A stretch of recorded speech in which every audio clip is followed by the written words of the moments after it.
Hi, and welcome to the OT is In, the podcast where we merge the worlds of education and occupational therapy to empower families like yours. I'm Sarah Collins, your host, an occupational therapist and a homeschooling parent. I've experienced occupational therapy by supporting families for over 15 years, but also through seeking out support of my own children, so I'm right here in the trenches with you. Though there is not one way to educate your child, there is a lot to consider when individualizing an education. And the goal of this podcast is to explain some of the why behind what an occupational therapist is thinking so you can apply it to your own family. Especially with my three favorite topics: executive functioning, handwriting, and sensory processing. Each episode will be packed with practical tips, expert interviews, and real-life stories aimed at helping you to create a supportive learning environment for your child. So, grab your headphones and get ready to dive in of the collision of education and occupational therapy. I'm Sarah Collins from Homeschool OT, and I'm thrilled to have you with me on this journey of discovery.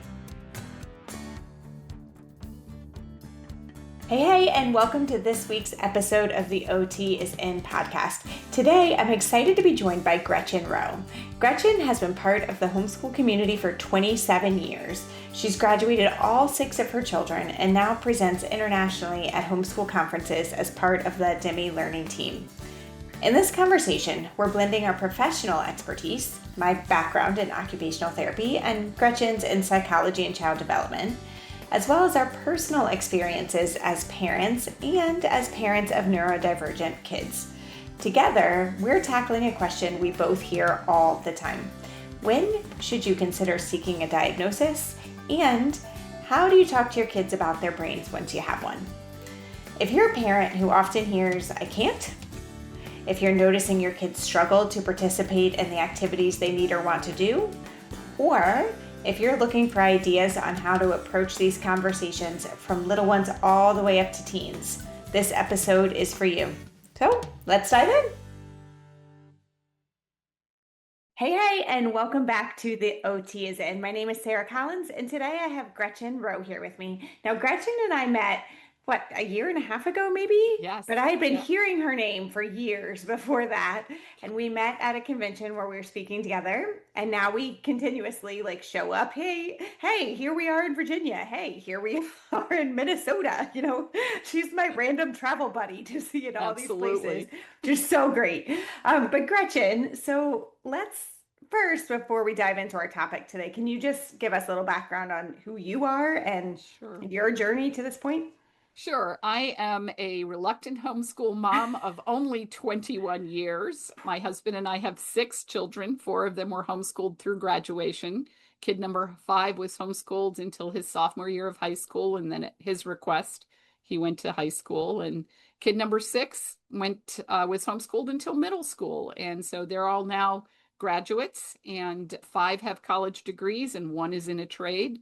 And they're amazing. And I have functioned in positions of homeschool advocacy now for 27 years. Wow. And my heart is for kids who have to work harder to learn. Yeah. Oh, mine too, for sure. Yeah. So obviously, we kind of share that together, that our heart is that we are supporting families who kids, they have to work harder to learn. We also both are coming at this more from, the parent, but also the parent of neurodivergent kids as well. And, on the professional side. So kind of this is, I'm hoping, going to be a very multifaceted conversation. Yeah, well, we could talk about this stuff all day long. Yeah, but right. The hard part for the two of us is going to be staying on task. So, and what I said to you when we first talked about this episode is conveying to parents that a diagnosis is not a destination. It's just a place on the path where you now have more information. What are you going to do with that information? And that's really the important question. Absolutely. That's the important question. And it brings up, I think, so many others too, because once you have this, do you share it with your children? Do you talk about it, at home? How do we help them to figure it all out? There's so much to break down. So let's get started. Well, I think one of the things you had asked me, do you share it with your children? And so I have 4 of my 6 kids are neurodivergent. 4 of them are twice exceptional. One of them is an acute dyslexic. One of them is a mild dyslexic. So we've played the game because God kept going, hey, try this. Hey, let's figure this one out. But in getting to understand and know them, my feeling was information is powerful. Mhm. And so do you share the diagnosis? Yes, but you share it in an age appropriate way. And you share it in the affirmatives of, well, your brain thinks differently, and here's how your brain thinks, and here's how we can collaborate together to make it work better. And so to me, that's a difference instead of saying, well, you can't do this because of fill in the Right. blank diagnosis. Mhm. So did you go about the formal diagnosis for your children? Ugh. Yes, one time. Okay. That was for my acute dyslexic. And he had all sorts of things. You and I have talked about Mhm. primitive reflex integration. We needed to do that. He needed vision therapy before we could even teach him to learn to read. And I think I pushed for a diagnosis just because I wanted that information. Mhm. What I didn't expect in the diagnosis is to have professionals say to me he wasn't college material. And that was something he didn't need to hear. They said that Right. in front of him at the age of 9 or almost 9. He has a degree in computer science. He is a computer systems engineer. Thankfully, we didn't have to listen to everything that it was spoken over him. Right. And I think And that's that's an totally important taking message. away, yeah, the knowledge and the power part. And they're like, hey, I'm just going to tell you what you can do. And Right. that's what was that process like for you? And I'm going to kind of share what ours was too after you It go. it took us a good 6 months to find the right Okay. diagnostician, and it was a lot of money. I mean, Hmm. this was back, let me see, 2007, Okay. and it was $4,000 to get Yeah. a complete diagnostic battery to get everything that we needed to know. And I'll be honest with you, Sarah, at the end of that, I was out $4,000 and I still had a kid I had to raise and educate. Yeah. So would I do it over again? Yes, because it was important to me to know what I was working with. Is it right for everyone to do that?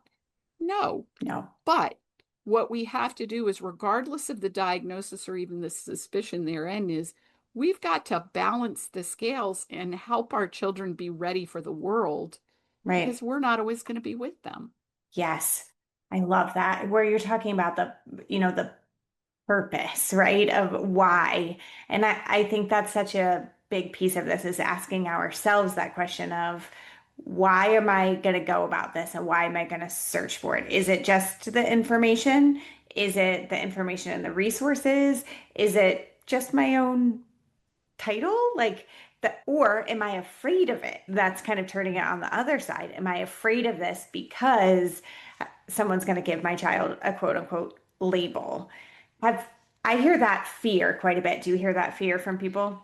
I do hear that fear, and it sort of comes back to, as you've said, what are we going to do with that information? For Right. instance, with my 2 dyslexics, one of them, although my older son had his diagnosis before he was 9, we didn't seek any type of intervention or Mhm. accommodation for him until he was almost at the end of his sophomore year of high school. And because of that, he could get no accommodations for SAT or ACT. He could Yeah. get no college accommodations. And looking back on that, it would have been better for him to have accommodations. So I wised up. So I got accommodations in place for his younger brother when Hmm. he was in middle school, and those accommodations carried into the SAT. Did it make a difference? Well, yeah, because he was able to have extended time on Time. that. But the college board isn't going to give you accommodations for something that you don't have a diagnosis A for paper and trail. time Yeah. and grade. You got to Hmm. have that paper trail to make it Hmm. happen. And Hmm. so in that instance, yeah, it was worth doing. Yeah. So for us, we took my son over to just through the public school. And every time that I say a story like this, I'm always pointing if you're watching on YouTube because it's right across the street. And I'm always like pointing at it like that is really necessary. Well, it was 4 doors from my house. So yeah. Oh, well, And you didn't point to we the did, left. we did the same thing. We did take him to the public school, but then I didn't feel that that was enough Yeah. information. Yeah, it didn't actually give us much information either. Now, it did, what they offered us was to be able to come in part-time so that he could partake in the Wilson reading program. And I was like, well, we can figure that piece out at home, what that reading program looked like. What the diagnosis that they gave at that time was reading disability unspecified. And I was like, cool. That's Like, completely yeah, unhelpful. it's like as help, nothing. There's nothing that you get from that. So when I tell parents that it's as helpful as the doors it opens and the information it provides, it did open some doors there, though. So that's what could have been helpful. Now, Sure. because of knowing what the Wilson reading program was, we could do it at home. And so I Sure. didn't need to even partake in that. But it did not provide the much information. So then we had to kind of seek elsewhere. But it did start. It started that process. So I then I also was able to talk to him a little bit more. So he wasn't feeling like I'm stupid. I'm Right. stupid. Now, when we first started this out for a while, I was just like, you know what, we're just going to work through this. It's going to be okay. And it wasn't until we had a neighborhood that the kids were having this club in the neighborhood, and you had to be able to read the rules to the club to get in, and he couldn't read the rules. And that's when he was like, really, I want to read. I need to read. And so that's when he was feeling stupid. It wasn't after that, then we could have conversations and it reframed that whole situation to him. Right. What or how, because he was 9. No, he wasn't 9. He was 7 at that point. How did you start the conversation at that age? Well, he knew something was different. And this is something I think that's really important is sometimes I have conversations with parents who parents know. I mean, it's Hmm. not a surprise to you, but Right. you don't talk about what you see with your child because you don't want them to feel negatively. They know as well. Hmm. And so there's an elephant in the room and Right. you're not talking about it. I think it's much better to say, hey, I really see that reading is a struggle for you, or I see that you're really working so hard here. Does it feel like you're not making progress? How does that feel to you? And that feel word is the Hmm. important thing Yeah. because I really want to see you connect the dots, particularly for boys, Hmm. because they're not adept at connecting their feelings to the environment. And if we can help them do that, then we can coach them and couch our concerns in, we're going to work through this together. And that's so much different Right. than That going, collaboration. Hmm. this is just, you can't do that, can you? How, I don't want anybody to tell me you can't do that, Yeah. can you? Yep. In fact, Right. if you tell me that, I'm going to prove I can do it in spades just to There you prove you go. Just to wrong. prove you wrong. Hmm. Yeah. Hmm. Yeah. I So, love how you started with, I'm noticing, or you said, I see that this is really hard. You're using that declarative language, which is one of the podcasts that I'll make sure that we have linked in the show notes here, that is really just talking about how to speak to our sure. kids when we are noticing some of these hard things, or when our kids are saying, I can't, right? I can't do that. And so when that happens, when your kids say that to you, I can't do it, I can't do it, how do you handle that? It's kind of interesting. In our situation, we felt that the important thing was you can say, I can't one time, but the second time you said, I can't, then it becomes an excuse. And Interesting. so Mhm. to be able to say, I can't, what we had to teach them to do is to say, I can't figure out how to do this. Will you help me?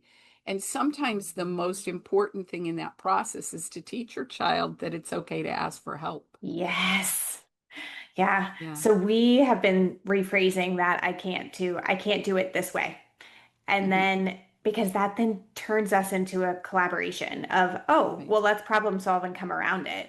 How can Yeah. we do it then? Do we need to change something, in the environment? Let's change the way, the time of day. Let's change the positioning. Let's change whatever. It Or, does come back you to know, get you though, Sarah, because my kids have come after me when I have done things and said, man, I can't figure this out. And they're like, oh, mom, you you can't, you used can't that figure it out four-letter this way. word. I know. Isn't that the best when you're like, Yeah. oh, well, I better heed my own Thanks. Yeah. advice? Obviously. Ay, ay, ay. This episode of the OT is In is sponsored by CTC Math and the new Executive Functioning for Teens course from Homeschool OT. We have used CTC Math in our homeschool for 4 years now, and it continues to be a favorite. My kids actually enjoy the lessons, especially when they hear, "That's all for the lesson. Good luck on your questions." And they repeat it in their best Australian accents, which clearly I did not try right there, but they love it. What I love most is the flexibility. When my son hit a wall with fractions, we simply went back a grade to strengthen the basics and then moved forward when he was ready.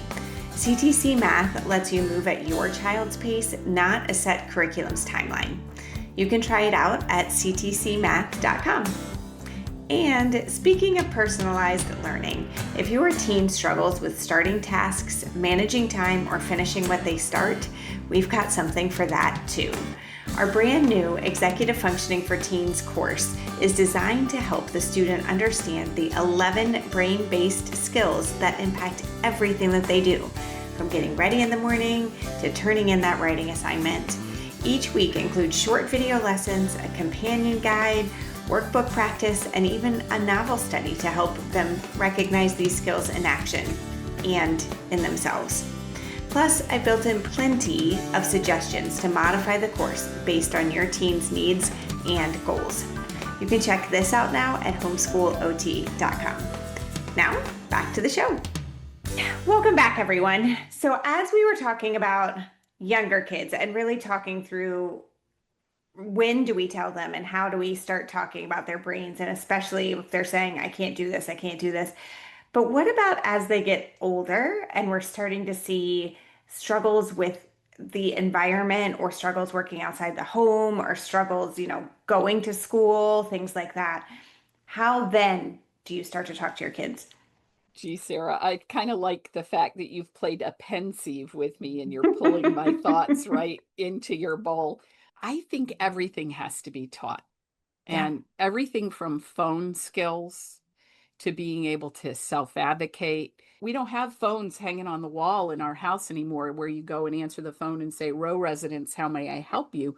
So we've got to teach our kids Yeah. how to self-advocate.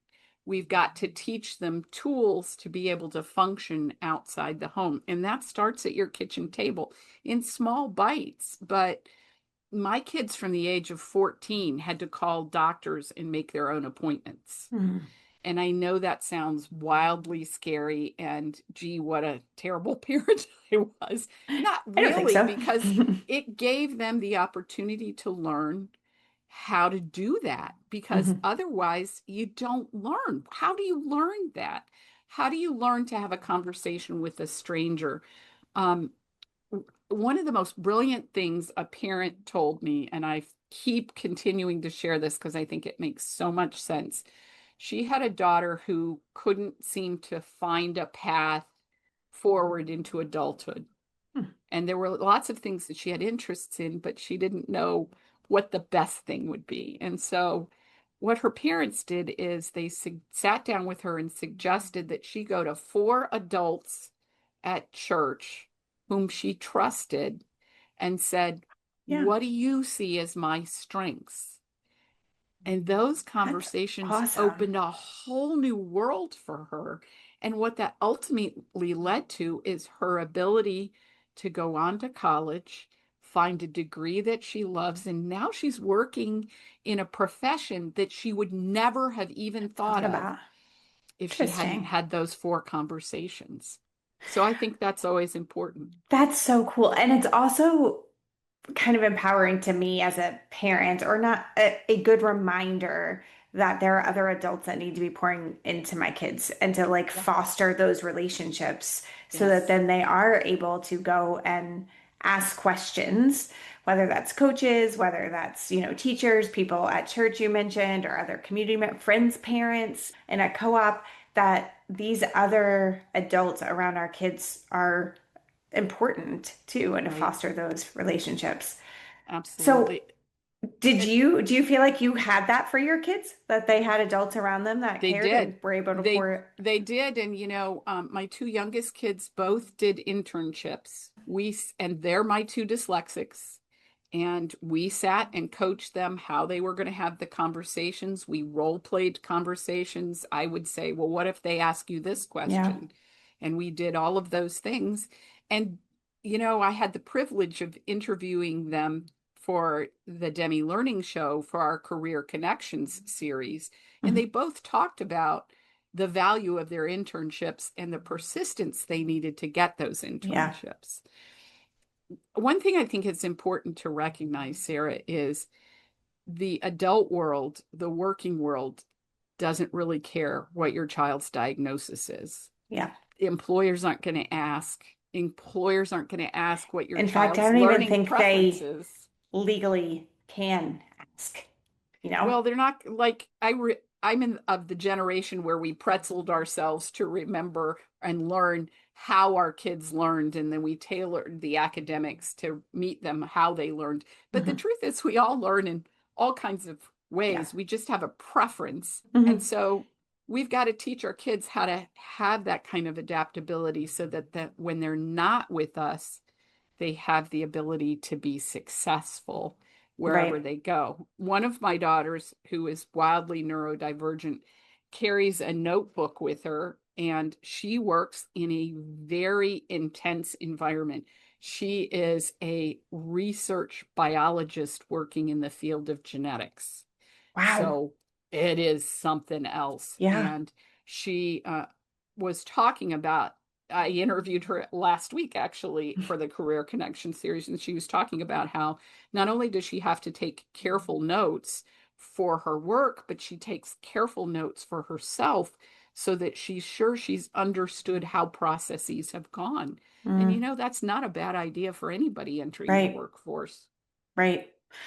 I love that you're talking about the intentionality of teaching, like explicitly teaching these skills and kind of role playing through that. And so, besides like calling doctors and that type of thing and practicing interview skills, were there specific instances that you needed to talk to your kids about their brains and how they would need to use this within the workforce or to be able to advocate for themselves? I think the hardest conversation I had with a couple of my kids was teaching them that negative feedback is not necessarily Mm. negative. That's really hard to hear. And one of the most valuable questions you can ask when you get negative feedback is, help me understand, tell Yeah. me more, let me understand what you are saying. So learn to reflect that back to the person providing that information. And particularly if you're a really sensitive kid, all of my kids were really sensitive. Mm. Those were some hard Yeah, those are lessons. really hard lessons. But Yeah. learning how to do that with your parent where you feel safe is so much easier than getting smacked in a workplace with, oh my gosh, they told me I'm not doing a good job. I And love the safety. Like that is such an important piece of, are we as parents, we're providing this safe space and even the co-regulation of like feeling safe during a conversation where you might be heightened, right? Where you might be feeling on edge or feeling really defensive, to then be able to take down some of those guards to have the conversation to be explicitly taught. How, and I know this is going to look different for every kid, but well, what, it does. I was going to yeah, say, I learned along the way. yeah, It was much easier to do that for kid 5 and 6 than it was for the first yeah, four. And as adults, my kids have said, we didn't always get the same parent. Yeah, because we learned right Yeah. alongside you I guys. know. Because you were the guinea pig. Sorry. But also Yeah. not sorry. And I also had to go back to those kids and go, I'm sorry. I just didn't Yeah. know any better. And I apologize to you for that. I grew up in a household where the person who yelled the loudest won the fight. Yeah. And Hmm. that's some of that came into my parenting. And for that, I have some serious regrets, but I've also confessed those regrets and been forgiven. Yeah. And so, if anything, I think the most important thing is as parents, we need to keep our accounts really short. And Yes. we need to be vulnerable enough to say, man, I blew it this time and I'm sorry. Yeah. Please forgive me and tell me how you feel about this so we can work this out together. I think it's also so important, like if we're struggling with that as adults, like, and we have the fully formed frontal lobes, right, where we can work through this metacognition or, self-awareness, then being able to talk back and think through it, which our kids don't necessarily have that, until 25, and then maybe not even more after that. And so it's hard to expect our kids to be able to take this feedback and just take Right. it and be able to process through it when we also aren't modeling it. Well, Sarah, something that I learned 2 years ago that was wildly valuable is, are you an internal processor Mm. or an external processor? And it's kind of easy to hang out with those of us who externally process because you Oh, don't I'll have to talk to you don't have to guess what we're thinking, and most of the you. time we have wildly expressive faces. But if you're an internal processor, particularly as a parent, you have to be able to pull those thoughts out, Mhm. share them with your child, and let your child understand that it's okay to share their thoughts as Mhm. well. And That's not over easy. time, I think, like one of my children wants to finish, having a discussion and then be done with it and doesn't want to bring it back up again. Where most of the time I still then need to process and then need to bring it back up, right? Mhm. Like we're not done. And then I have another child that if you talk about something, okay, you got to think and process and think and process. And we might need to talk about it a little bit more the next day. We might need to talk about it a little bit more the next day, but like little teeny chunks, like here's a sentence. That's all we can handle. Or the, declarative language that you were saying, the I notice that you can't sit still at dinner tonight. Wondering why that is. And Sure. then it's like the next day, well, he'll be like, I know, I know. Oh, good. Let's talk about it. But I can't dig really deep in that moment with him. And it's hard when you can't dig deep, Mhm. particularly as a parent. You've got 9,000 things going Yeah, on, and I'm right not now gonna you come want to back. solve this thing. Yep. Yep. I think one of the other things that I have said to parents that is really important when you're on the homeschool journey is, every day is a different adventure. Some Mhm. days go better than others, but sometimes, particularly if you're in the traditional role of mom is with the kids, dad is out working, your husband's not always your phone a friend option. And the Yeah. reason I say that is this: men are acculturated and created to solve things. I don't know about you, but Mhm. sometimes I just need somebody to hear me all the way to Yeah. the end so I can order my own thoughts. And it's taken my husband and I've been married 44 years this year, and it's took me 40 years to get him to say, "Are you looking for a solution here, or do you just want me to hear you?" And that's a really good Yep. conversation to have because otherwise they're thinking, "How do I solve this?" Yep. What can we do? Yep. And our sons are doing the same thing. So my husband often says he's like stating a problem without a solution is just complaining. And so and I get it, but we had to turn that a little bit to say, but if what you need me to do is listen to you, that's a solution. Sometimes what you need is just to be heard, and that is a solution. So my daughter now will go to him sometimes and be like, here's the la la la la. My solution is, can you listen? He's like, yes, That's yes, I can. that is really awesome. I Mhm. love that. That's terrific. I I had a guest a couple of weeks ago who said that she will sometimes say to her husband, okay, I'm calling a convention of my problems. Mm, okay. All and right. and she'll say this, and this, and he'll say, what do you want help with? And she said what he often says is, have you had enough to drink today? Yeah. Have you had 10 minutes to yourself?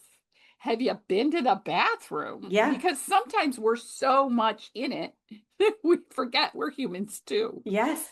Yeah. So, It's that interoception and self-awareness right there, all coming back.